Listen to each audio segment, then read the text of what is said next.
Gusto ko lang batiin si Mama Apolonia Tan, 88 years old. Birthday ba niya kaya? Sa Feb 12 po. February 12, advance. Happy birthday kay kasi kumakain. Ayan.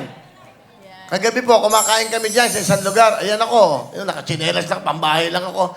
Lugar niyan, ang pangalan niyan, Dampa. Si Lola, lumapit po sa akin, naglalakad.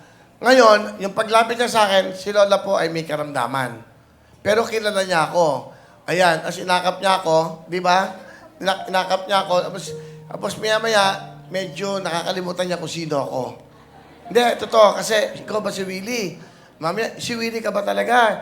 Ginigilala siya ng ganon. Ayan po. So, 88 years old, Lola, alam niyo ba kung gaano ako nagiging maligaya pag nilalapitan ako ng mga pamilya? Ayan, oh, luluha pa si Lola, oh. Yan po kami kagabi, yan po yung mga anak niya. Diyan po yan sa Dampa, sa Mimorato. Kila MJ. Dampa, masarap kumain dyan, ha? Yes. Ilalatag Yes po. nila lahat ng seafoods, magkakamay kayo. Nagkamay kami kagabi. May sauce, hindi naman masyado mahal. Ayan po. Yan po si Lola Apolonia Tan, 88 years old. Palapakan po natin si Lola. Salamat sa pamilya. Alam niyo yung mga anak niya, medyo may luha nung lumapit sa akin. Ang sabi lang sa akin, sobrang araw-araw pinapanood ka ng nanay namin, Kuya Willie.